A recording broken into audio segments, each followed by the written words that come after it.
วิธีการลบหรือว่าถอนโปรแกรมออกจากคอมพิวเตอร์เนาะหลายคนอาจจะบ่ทันยังบ่ทันรู้แต่มันจะมาแนะนำวิธีการถอนโปรแกรมออกจากคอมพิวเตอร์เมื่อเราบ่ต้องการใช้หรือเรามันใช้บ่ได้เราต้องการลบทิ่มหรือลบออกจากคอมของเราสามารถลบออกได้เนาะฉะนั้นเรามีขั้นตอนแล้วนี้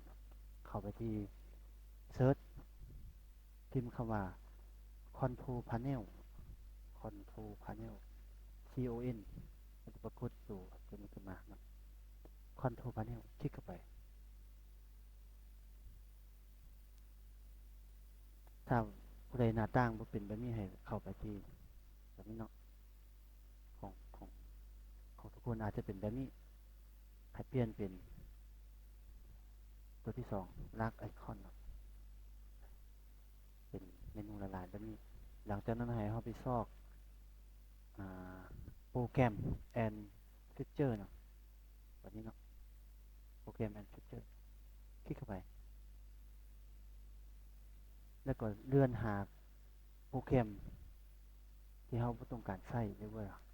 ตัวที่เราต้องการลบออกจากเครื่องของเราอยากจะลบตัวนี้เนาะVLC นี่ออกก็คลิกเอาเลือกเอาแล้วให้ไปคลิก Uninstall หรือว่าช่างคลิก Uninstall แล้วก็กด Yes กด Next ไป Next ไปเนาะ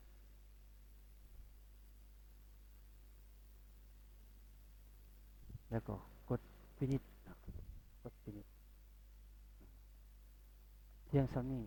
โปรแกรมที่เราต้องการลบก็จะออกจากเครื่องเราไปแล้ว